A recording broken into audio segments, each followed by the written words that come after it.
artBOS. Episode 4. The sub shop basement that changed everything. After the first delivery, Adriana didn't change how she treated me. That was the part that should have worried me more. No extra instructions, no check-in, no nervous laughter or quiet caution. Just the same rhythm as before, like nothing notable had happened at all. As if sending an unpaid intern up a concrete stairway to hand art to a man with 4 phones and construction workers delivering burgers was completely normal. I guess normal in the art world is a powerful anesthetic. The next errand came disguised as lunch. "Can you pick up a couple Italian subs for me?" Adriana asked, already half-turned toward the back room. "I'm swamped today, honey." "Sure," I said, because sure had become my default setting. "Just tell them it's for the gallery. It's already paid for." She said it lightly, the way people say grab milk on your way home, and slid a scrap of paper across the desk with the address written in a quick, confident hand. The shop sat a few blocks away, far enough from Hanover that the tourist traffic thinned out and the sidewalks felt narrower. From the outside, it looked like a set designer's idea of an Italian deli. Warm light, fake ivy, sepia-toned photos of men who looked important because they were old. A bell chimed when I pushed the door open. Behind the counter stood a young woman with bright red hair pulled back loose at the nape of her neck. Her smile was quick, practiced, and soft around the edges. "Hi," she said. "What can I get you?" "I'm here to pick up sandwiches for the gallery," I replied. The shift in her was immediate. It wasn't anger, it wasn't fear. It was recognition. She didn't smile anymore. "Side door," she said, nodding toward a narrow hallway. "Down the stairs. Vin's got him." I waited, expecting her to hand me a bag. She didn't move. Okay, I said. She raised her voice just enough to embarrass me into compliance. "Kid," she called, already turning to the next customer, "you deaf or what?" I walked toward the side door, heat creeping up my neck. I glanced back once, but she was already ringing someone up. Smile switched back on like a mask. The side door closed behind me with a dull thud. The temperature dropped immediately. The stairs were narrow and steep, concrete worn smooth by a century of footsteps. The further down I went, the more the smell changed, from bread and oil to damp brick and something metallic underneath. Old water, old air, the smell of places never meant to be seen. Boston hides its bones underground. At the bottom of the stairs, the space opened up into something that didn't feel like a basement at all. Brick arches stretched out into darkness, separating corridors that led who knows where. Pipes ran overhead, dripping occasionally, each drop echoing like it had somewhere important to land. I stopped, letting my eyes adjust. Somewhere to my left, I heard movement, a rustle, a scrape, the sound of someone working without music. "Hello," I called out, my voice smaller than I meant it to be. The sound stopped. For a moment, nothing happened. Then a man stepped out of the darkness.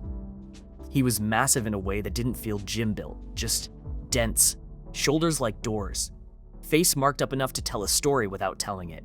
His accent was thick, every syllable edged with suspicion. "Whoa, you," he said. I'm from the gallery," I said quickly, "here to pick up a couple sandwiches." He stared at me like he was measuring something. "Wait, he said, then turned and disappeared back into the dark. I stood there alone, heart thudding, counting the seconds by the drip of water overhead. The Undercity felt alive around me, old, patient, watching. When he came back, he was holding 2 wrapped subs in one hand like they weighed nothing.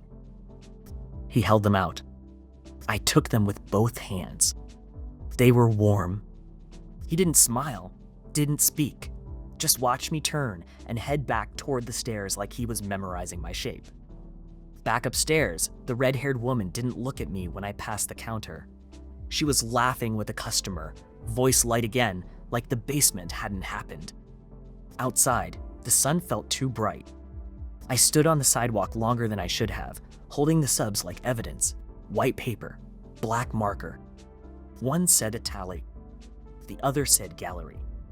Same size, same smell. Different weight.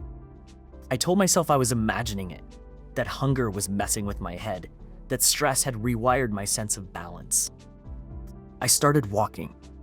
Halfway down the block, I stopped again, pretending to check my phone while I shifted the bags from hand to hand. No question. One was heavier. At the gallery, Adriana greeted me with her usual warmth. "Hi, honey." "I got the subs," I said. She looked down at the writing, then reached out and took the one labeled gallery without hesitation.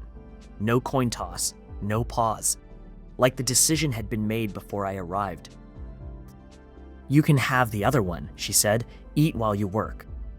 She slid hers into her oversized purse, burying it beneath scarves and receipts and whatever else lived in there. "Watch the gallery for me. I'm meeting a collector for martinis." I unwrapped mine at the desk. It was, objectively, the best Italian sub I'd ever had. Perfect bread, sharp provolone, oil soaking into the paper just enough to make a mess. I ate while editing photos, trying to convince myself that I was being paranoid. The bell over the door chimed. I looked up. A man stood just inside the threshold, tall and still, dressed in dark clothes that looked expensive because they didn't try to be. His shoes caught the light, polished to a mirror shine that felt out of place on Hanover Street.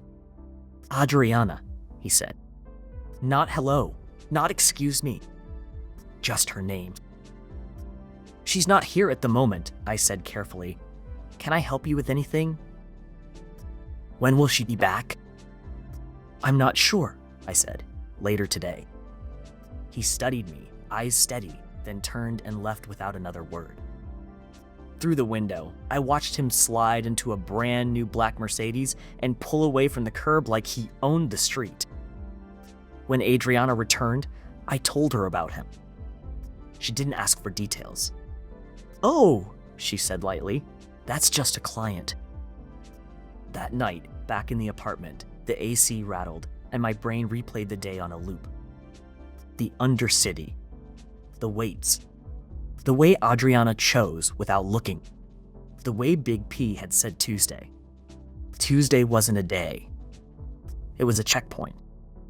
And whatever was moving through this system didn't travel alone.